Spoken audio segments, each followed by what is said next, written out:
Assalamualaikum warahmatullahi wabarakatuh. Selamat malam. Bertemu lagi dengan saya ya di perkuliahan online seperti biasa untuk mahasiswa STEKOM ya. Jadi jangan lupa juga untuk saya ingatkan kembali ya, untuk pengabsenan disiapkan masing-masing sudah saya linkkan. Kalian tinggal ambil link di sana, nanti bisa kalian langsung ke ini ya, untuk perkuliahan online-nya ya. Oke, mungkin bisa kita sambil menunggu yang lain ya, apa namanya, sambil menunggu yang lain untuk hadir ya. Kita ke ini dulu untuk saya bisa juga di siakatnya ya, karena sudah saya linkkan ya, jadi kalian tinggal bisa lihat link tersebut untuk menyimak apa namanya perkuliahan untuk malam ini ya, dengan materi kuliah apa namanya struktur data ya. Nah, untuk struktur data sendiri kemarin sudah saya jelaskan mengenai banyak hal ya. Kemudian untuk hari ini kita akan membahas pemetaan atau skema struktur data. Oke, sambil menunggu yang lain ya, untuk ini saya cek dulu apakah sudah ada yang hadir, nanti bisa langsung saya mulai kalau memang sudah ada yang hadir, biar untuk mempersingkat waktu ya. Oke, ini sudah ada yang hadir berapa ya. Jadi sambil menunggu yang lain juga nanti biar agak bersamaan untuk menyimaknya ya.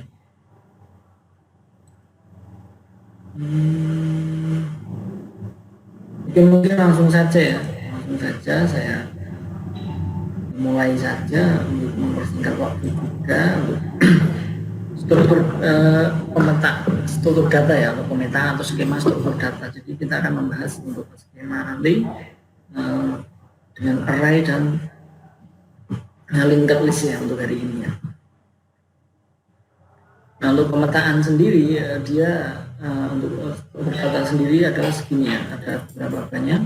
Namun nanti kita akan membahas array dan linked list untuk hari ini. Mungkin untuk non linear majemuknya kita bahas untuk pertemuan berikutnya ya, karena untuk nanti sampai dalam apa namanya dalam setengah semester ini nanti kita akan maaf ini keluar ya, kita akan membahas di ini ya, apa namanya dengan teorinya, maaf, dengan teorinya. Jadi nanti untuk setelah semester nanti ya kita akan membahas untuk pempraktikannya ya. Untuk pempraktikannya nanti setelah tengah semester kita akan bahas. Nah, untuk sementara ini sampai tengah semester kita ke ini dulu ya, apa namanya, ke teori dulu, teorinya dulu. Nanti setelah kita mengerjakan ujian untuk ujian tengah semesternya, berarti nanti kita akan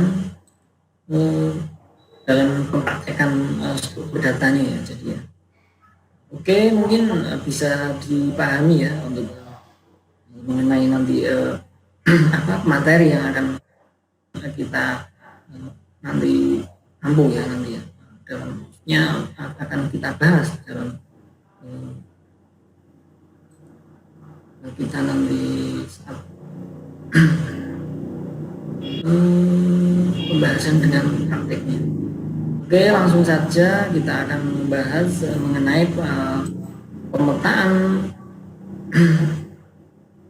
pemetaan atau skema struktur data ya ini ya. Jadi untuk struktur data sendiri nanti adalah kita akan membahas, pada kesempatan ini kita akan membahas array dan linked list ya. Sambil menunggu yang lain, saya mulai. Nah, pengertian struktur data sendiri kita mengingat kembali ya sebelum kita membahas lebih ini ya, lebih ke dalam lagi ya untuk memastikan data. Jadi cara menyimpan atau mempresentasikan data di dalam komputer agar bisa dipakai secara efisien.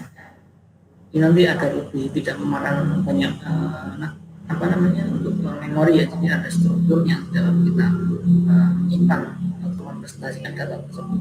Sedangkan data adalah representasi dari fakta dunia nyata.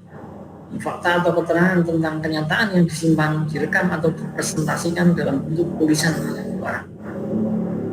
Catatan hanya teks yang kita pakai. Nah ini untuk di dalam pakai di dalam kita pakai adalah teks. Nah, untuk teknik pemrograman struktur data berarti kita tata letak yang berisi kolom-kolom data, baik itu kolom yang tampak oleh pengguna user ataupun kolom yang hanya digunakan untuk keperluan pemrograman yang tidak tampak oleh pengguna. Nah, setiap baris dari kumpulan kolom-kolom tersebut dinamakan catatan rekod. Nah, lebar kolom untuk data dapat berubah dan bervariasi. Ini sudah saya terangkan untuk yang ini ya. Nah, kemudian ada kolom yang lebarnya berubah secara dinamis sesuai masukan dari pengguna dan juga ada kolom yang lebarnya tetap. Dengan sifatnya ini, sebuah struktur data dapat diterapkan untuk pengolahan database. Misalnya untuk keperluan data keuangan atau untuk pengolah kata word processor ya, yang kolomnya berubah secara dinamis. Nah, contoh struktur data dapat dilihat pada berkas-berkas lembar spreadsheet ya, pangkal data ataupun database pengolahan kata, kemudian citra yang dipampat atau dikompres, juga pemanfaatan berkas dengan teknik tentu yang memanfaatkan struktur. Nah, struktur data yang pada umumnya kita akan membahas pertama nanti untuk array ya, record. Nah, kemudian nanti yang kedua adalah linked list itu ya. Ini ambil saya lihat ya untuk senanya. Berarti nanti sudah ini ada beberapa yang masuk ya. Oke, kita lanjut saja ya. Kita lanjut saja.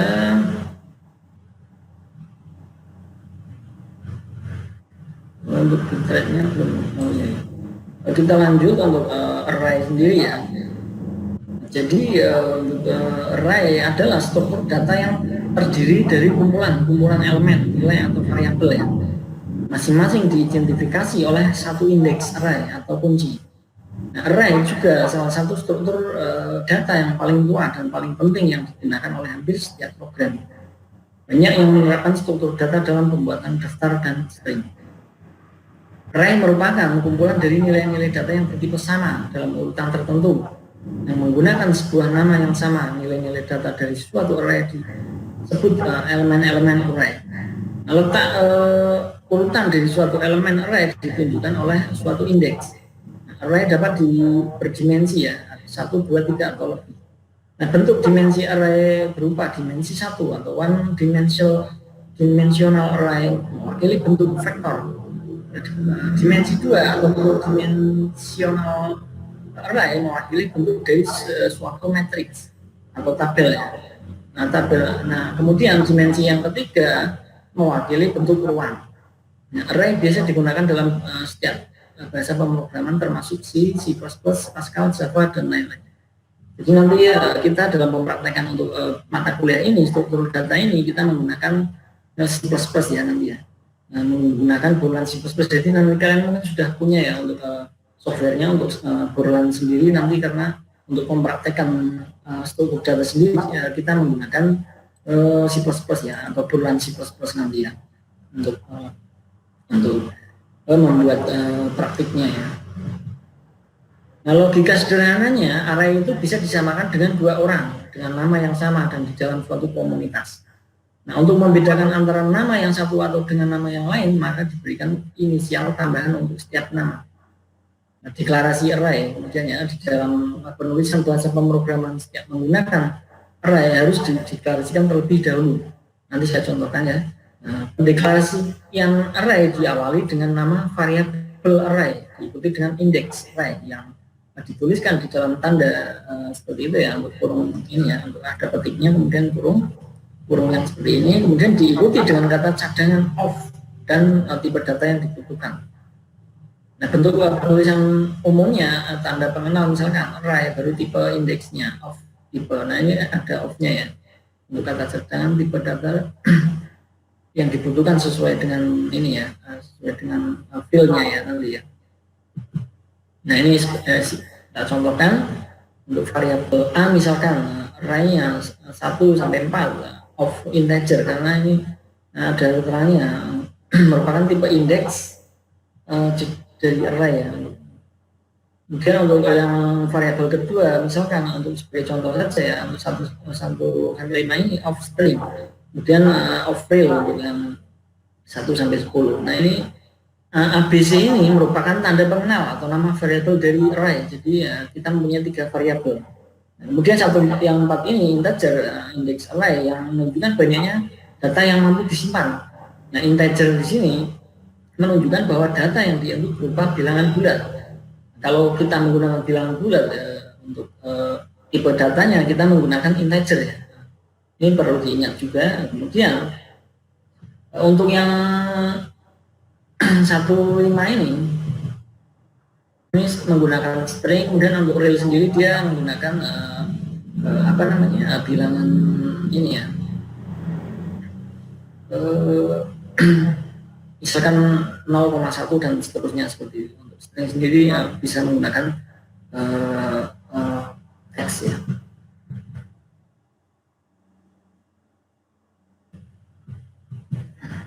Nah, perbedaan array statis dan dinamis. Nah, array sendiri juga ada yang statis dan dinamis.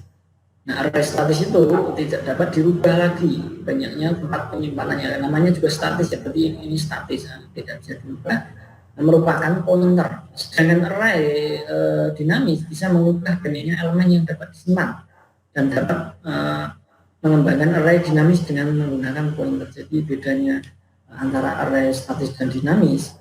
Mungkin nanti untuk lebih jelas saat mempraktekannya ya, akan saya ulang untuk mengenai array dan lain-lain nanti sampai tree ya, itu akan saya praktekkan dengan menggunakan obrolan C++ nanti ya untuk saat praktikum setelah UTS nanti. Nah, saat ini kita memang untuk ke teorinya dulu. Nah, perbedaannya hanya untuk array statis sendiri tidak dapat diubah lagi ya untuk tempat penyimpanan. Dan untuk array dinamis dia bisa. Nah, pemanfaatan array adalah struktur data yang sering digunakan dalam pemrograman untuk menyimpan data yang akan diolah atau diproses seperti proses sorting array adalah struktur data yang terdiri dari kumpulan variabel yang bertipe sama. Ini untuk pemanfaatan array sendiri ya. Nah, untuk pemrograman menyimpan data yang akan diolah nantinya atau diproses ya. Jadi ada sorting array-nya, data yang terdiri dari kumpulan variabel yang bertipe sama ya. Nah, array tadi kan ada untuk array statis dan ini juga ada array 1 dimensi. Nanti ada array 1 dimensi dan 2 dimensi. Elemen-elemen array dapat diakses oleh program yang menggunakan suatu indeks tertentu. Pengaksesan elemen array dapat dilakukan berurutan atau random berdasarkan indeks tertentu secara langsung. Jadi untuk pengaksesan elemen array nanti dilakukan secara berurutan atau random itu ada 2 ini ya. Nah, pengisian dan pengambilan nilai pada indeks tertentu dapat dilakukan dengan mengeset nilai atau mengambilkan nilai pada indeks yang dimaksud. Nanti ya, ini untuk mungkin lebih jelasnya saat pempraktekan ya. Ini akan saya ulang nanti untuk dalam pempraktekannya. Elemen 1 dimensi ya nanti akan saya contohkan juga untuk dimensi 1 seperti apa untuk skripnya, kemudian untuk dimensi 2 seperti apa nanti akan di dalam nanti ya ada untuk skripnya. Nah, memori statis atau variabel statis adalah variabel yang dideklarasikan dinamai pada saat penulisan program. Memori yang dipakai oleh variabel ini akan tetap ada, dianggap terpakai. Selama program di mana variabel tersebut dideklarasikan sedang berjalan. Jadi memori statis ini akan ada ya saat misalkan kalian membuat sebuah aplikasi ya, sedang dijalankan, sedang dideklarasikan. Nanti ya ada memorinya, tapi ya, karena setelah itu keluar nanti tidak ada memori statis. Nah, perbedaan memori dinamis dan statisnya apa? Nah, untuk memori dinamis variabel yang dibuat dan mungkin juga dihapus sama eksekusi program. Jadi untuk bisa ini ya, bisa mengubah apa namanya, bisa diubah untuk datanya ya. Untuk variabel dinamis belum nyata ada pada saat program dikomunikasi. Jadi dia belum di-run ya, atau belum dijalankan ya, di dalam misalkan aturan C++, jadi dia masih dinamis ya, belum tersimpan ya. Nah untuk variabel tidak dapat dinamai pada saat program dibuat atau ditulis, jadi nanti ya, bisa dinamai sebelum program tersebut di-save lah, misalkan seperti itu ya. Nah cara mengakses menggunakan pointer ini masih menggunakan pointer karena memori dinamisnya. Nah kemudian ini kan perbedaan, kemudian untuk statis sendiri tidak dapat dibuat ataupun dihapus pada saat eksekusi program, dan variabel pointer tidak dapat digunakan sebagai penunjuk kepada variabel statis. Untuk memori statis sendiri adalah tidak dapat dibuat atau dihapus ya pada saat eksekusi program. Misalkan kita mau-run untuk program yang kita buat, jadi kita tidak bisa mengubah karena sudah ada tampilannya. Jadi sudah ada tampilan untuk program yang kita buat seperti itu. Kemudian dapat diakses hanya dengan menggunakan namanya. Jadi untuk saat kita mencari ya kita menggunakan namanya, dia akan muncul seperti itu. Karena dia sudah apa namanya, untuk memori statisnya. Jadi dia sudah ada di memorinya karena statis. Nah, bila ingin menunjuk pada satu posisi dalam array, maka akan dapat melakukannya dengan menggunakan indeks. Variabel yang bertipe seperti indeks atau array. Ini untuk mencari dalam di suatu program nanti ya, menunjuk apa namanya? Misalkan indeks atau variabel yang kita inginkan. Sebagai contoh ya, akan membahas tentang pengalokasian array, di mana kita harus menggunakan array satu dimensi dan di mana kita menggunakan array dimensi dan dua dimensi ya. Nanti ada contohnya untuk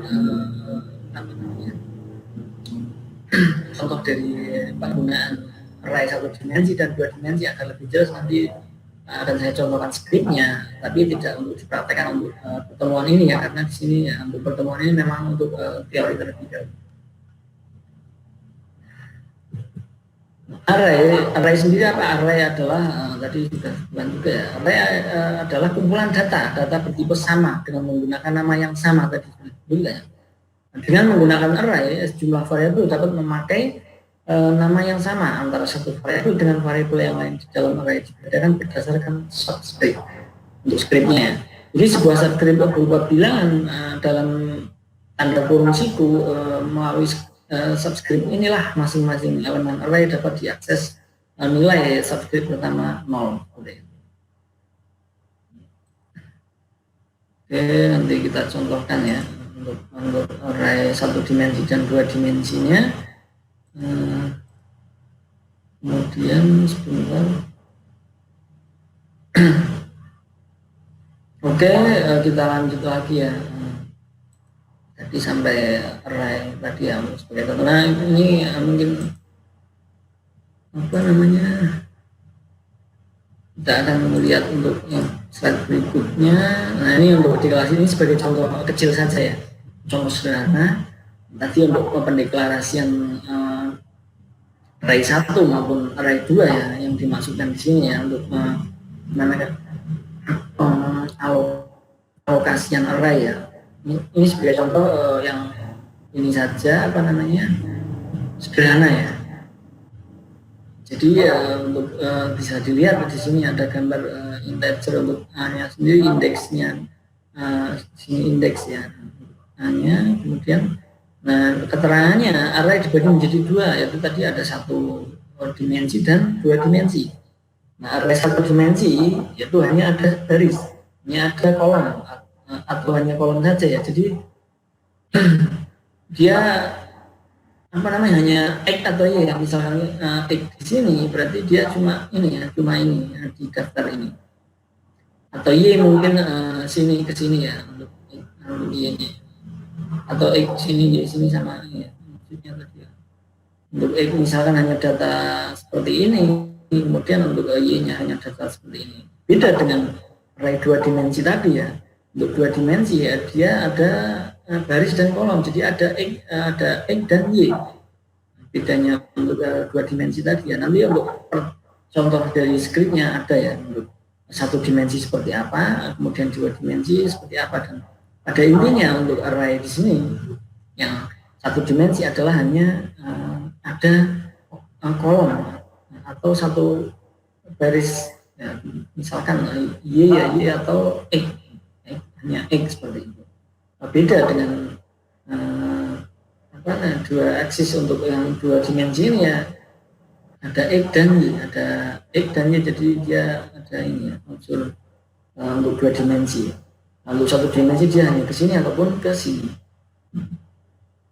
Untuk deklarasinya, kemudian penggunaan array ini untuk sebagai contoh ya.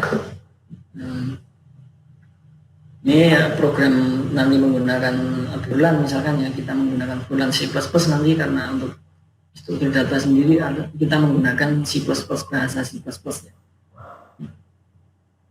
Mungkin kalian sudah mendapatkan untuk materi C++ ya, jadi kita contohkan array satu dimensinya ya. Di sini ada include count string ya, karena sini membuat nama ya. Biasanya ada string dan lain-lain, nanti kita pelajari. Kemudian ada void main-nya, clear screen untuk nanti ini clear screen sendiri dia berfungsi untuk mengosongkan di dalam program nanti ya. Misalkan mau katakan kalau membuat aplikasi untuk input data, nanti clear screen sendiri ya, dia akan nama ya, akan mengosongkan untuk apa namanya di program tersebut ya. Jadi setelah ini ada cara nama, kemudian ini karakternya nanti ya, bisa kalian ketikkan seperti ini ya, untuk si out-nya untuk pemanggilan nama, si nama, kemudian untuk si out and dia akan selesai. Kemudian untuk for-nya tadi, karena ada unsur for untuk array sendiri ya, x-nya 0, kemudian x kurang dari sama dengan 4x plus ya, jadi si out nanti akan keluar nama. Jadi mungkin nanti kalian kalau memang sudah mempunyai apa namanya software untuk bulan C++ bisa kalian ganti. Nah, hanya sederhana seperti ini. Nah, beda dengan menggunakan dua dimensi ya, ini yang sering kita buat di dalam membuat apa namanya aplikasi ya. Nah, untuk satu dimensi sendiri dia hanya menampilkan mungkin hanya teks ya, teks ataupun apa namanya yang tampilkan di dalam program nanti ya, hanya tidak ada dengan seperti ini ya. Karena untuk di dua dimensi sendiri ini ada ada beberapa nanti seperti nanti jadinya akan seperti di tabel ya, di aplikasi desktop seperti itu ya. Nanti kalian bisa coba mungkin di rumah terlebih dahulu, karena untuk pempraktikan kita nanti tidak di sini dulu ya. Kemudian kita buat seperti ini, nanti ini sebuah garis, nanti akan menjadi garis ataupun tabel pembungkus tabel kita yang akan kita buat. Nah, di sini ada filenya, ada fil nomor NRP dan nilai. Jadi ini untuk penilaian mungkin ya, untuk contohnya. Kemudian sialnya akan menampilkan nanti isi datanya di dalam tabel tersebut ya. Kemudian ada untuk garis ini ya, apa namanya, tabel yang bawah ya, untuk penutupnya ya. Kemudian mau berapa data, maksimal 20 misalkan untuk pengisian di dalam tabel ini yang kita buat ya. Jadi untuk rumus seperti ini ya, untuk x-nya 1, kemudian x kurang dari 5, x plus seperti itu. Nah, ini lanjutnya, kemudian butuh xy. Nah, seperti ini kalian buat, mungkin kalian coba dulu untuk biar lebih tahu untuk perbedaannya seperti apa nanti. Totalnya adalah, nah ini total, kemudian rata-rata adalah karena ada nilai total NRP tadi kan ini ada ini ya, untuk nilai ya, untuk misalkan NRP itu kan untuk nilai siswa ya, jadi nilainya berapa nanti akan ditotal jadi berapa seperti itu. Nah, bedanya ini akan menampilkan dua dimensi ya, tidak hanya teks saja, tapi nanti ada seperti tabel di dalam program kita, dan ada beberapa perintah misalkan untuk kalian ataupun untuk keluar, itu seperti ada di apa untuk di program itu ada untuk tombolnya seperti itu ya. Nah, selain itu array dua dimensi digunakan pada pertambahan matriks. Nah, perkalian matriks tadi seperti yang saya bilang kan ada pertambahannya untuk perkalian dan lain-lainnya. Nah, array dua dimensi memiliki dua buah tanda kurung seperti ini ya. Nah, contoh cara pahlawan ini untuk karakter ini apa namanya pahlawan misalkan kita kasih 3 kemudian nah ini tuh 3 sama 15 kemudian cara pahlawan lagi ada untuk Soekarno misalkan cara pahlawan Diponegoro ini cara pahlawan. Nah, array seperti itulah yang disebut dengan array 2 dimensi, nanti bisa kita praktekkan saatnya. Nah, setelah array mungkin sudah ada penjelasan mengenai array sedikit ya nanti ya, untuk lebih jelas nanti akan saya praktekkan di dalam perkuliahan yang akan datang mungkin ya. Tapi untuk mungkin array sendiri, linked list sendiri nanti akan saya praktekkan dengan contoh pengimplementasiannya ya di bahasa C++ nya. Nah, linked list merupakan salah satu struktur data fundamental dalam membangun program. Sesuai namanya, linked list terdiri dari deretan node yang berisikan data dan link ke node lainnya. Jadi istilahnya kalau di pemrograman misalkan di HTML maupun di PHP, linked list ini adalah untuk mengelingkannya ke node yang lain. Nah, merupakan suatu struktur data yang pengembangan dari konsep ADT, data tipe yang bersifat dinamis. Nah, linked list ini dapat dimanfaatkan secara efektif sesuai dengan keperluan. Linked list juga dapat benar-benar dihapus, bersihkan dari memori. Nah, linked list sebenarnya merupakan suatu tipe data tersendiri.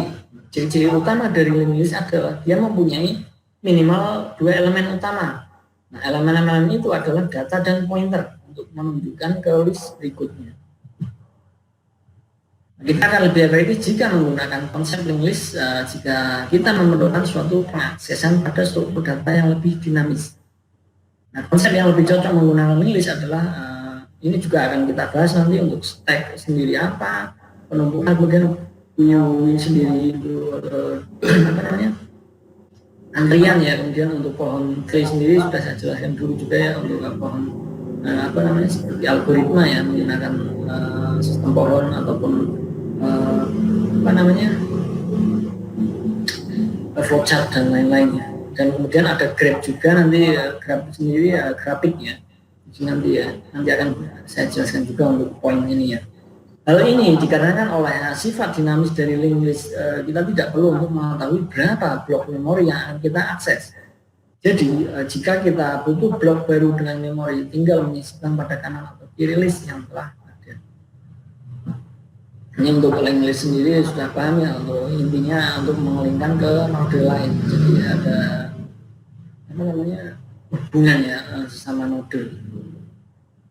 Nah, untuk deretan node yang memiliki satu link ke node lain kita menyebutkan sebagai single link list atau single link list ya, seperti ini ya, single link list atau single link list. Nah, single link list bisa diilustrasikan dengan barisan di mana setiap anggota barisan node berbaris menghadap ke satu arah dan anggota barisan memegang bahu anggota di depannya untuk linknya. Anggota paling depan cukup memegang udara kosong. Nah, ini ya kita contohkan misalkan kita untuk sebagai contoh ya, kita berdiri pada saat baris ya, misalkan untuk baris pertama, kemudian di belakangnya memegang bahu yang belakang, yang depannya. Jadi ada linknya sama node ya, node sini sama sini, kemudian dan seterusnya. Tapi karena dia single link list, dia hanya satu seperti ini, dia hanya berurutan seperti ini untuk single link listnya ya, untuk pengelingannya.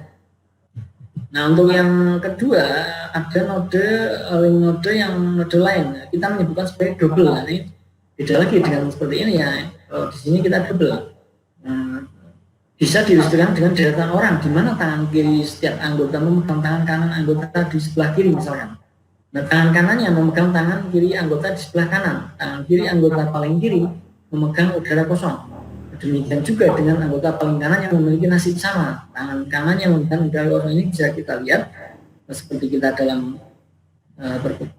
berbaris ya, misalkan untuk anggota yang di sini dia hanya memegang salah satu dari tangan node di sini, sedangkan node 12 ini misalkan dia memegang dua.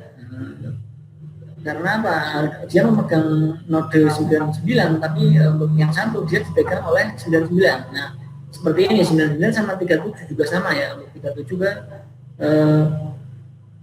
apa namanya?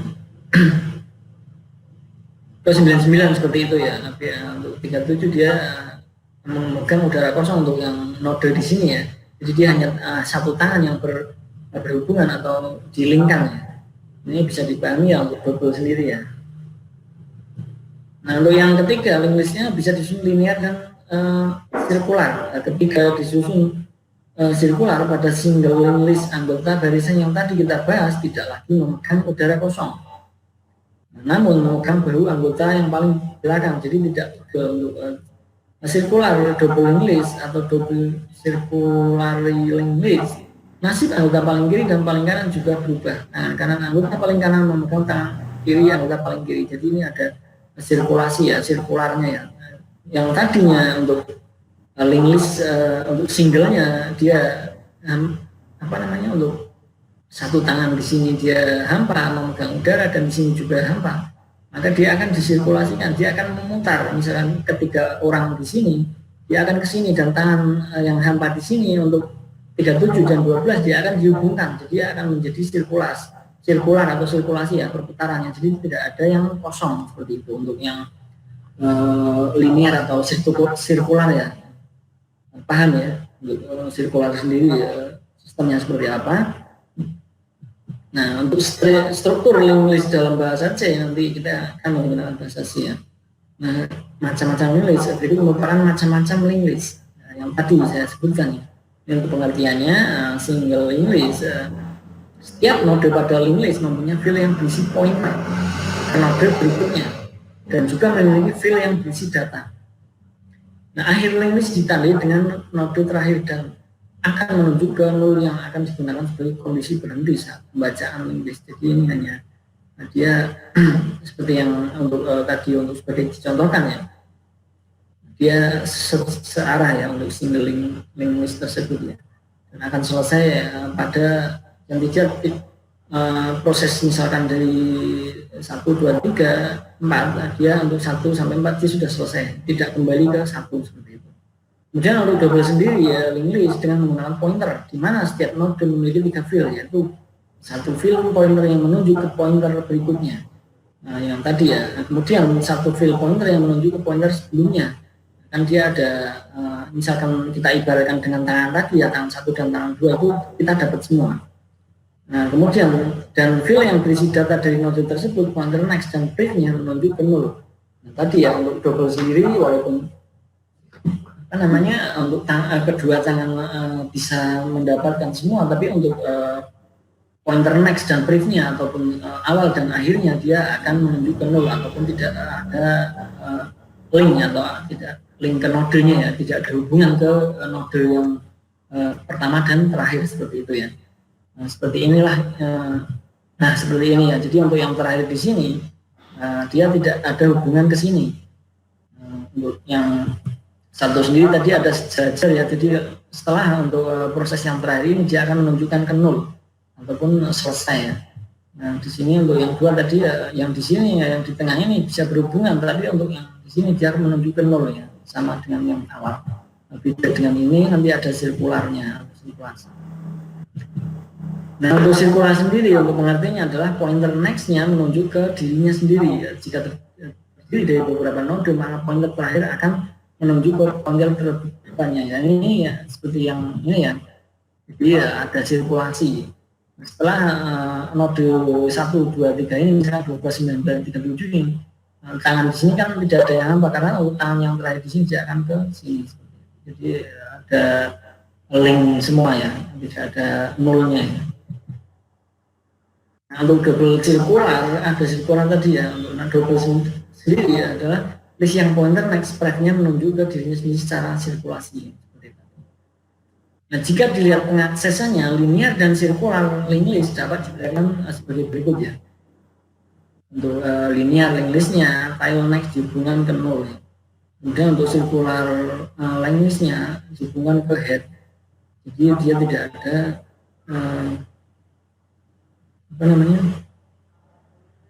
tidak ada ke 0 ya, dia langsung kembali ke untuk tilenya lagi untuk ke pertama ya. Nah pada perulangan akan break pada 0 atau 0. Pada untuk sirkulasi sendiri pada perulangan akan break pada 0 sama ya.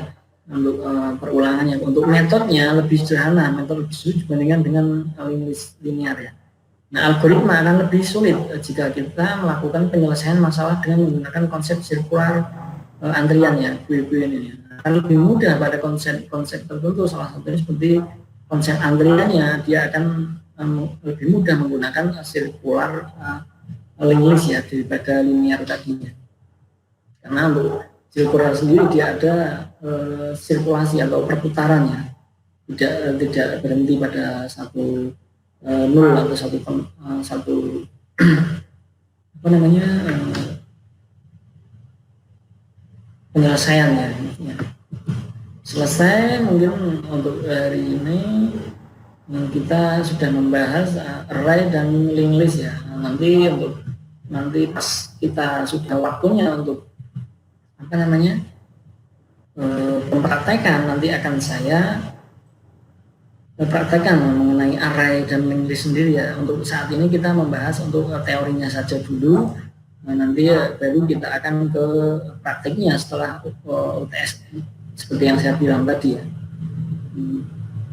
Mungkin sudah cukup jelas ya apa yang saya sampaikan mengenai array dan linked list tadi ya, yang kita bahas pada pertemuan perkuliahan online pada malam ini ya. Nah, mungkin kalau ada yang dipertanyakan silakan ya. Saya kasih waktu misalkan, kalau enggak nanti langsung misalkan ada bingung nanti bisa disimak kembali di YouTube-nya ataupun bisa kontak ke saya gitu, kalau memang mau mempraktikkan untuk tadi ya, untuk array dan list tadi ya. Dan ada beberapa apa namanya ada yang satu dimensi dan dua dimensi tersebut ya, kita tetap menggunakan apa namanya C++ saja ya nanti ya, kita biar nanti apa namanya bisa digunakan untuk yang logika algoritma juga daripada kebanyakan untuk softwarenya ya, kita juga menggunakan Golang C++. Oke, mungkin kalau memang tidak ada yang dipertanyakan, saya akhiri untuk pertemuan kali ini ya. Terima kasih untuk teman-teman semua yang sudah hadir di dalam perkuliahan ini. Semoga apa yang saya sampaikan tadi bisa dipahami ya, bisa dipahami dan nanti akan ke ini ya,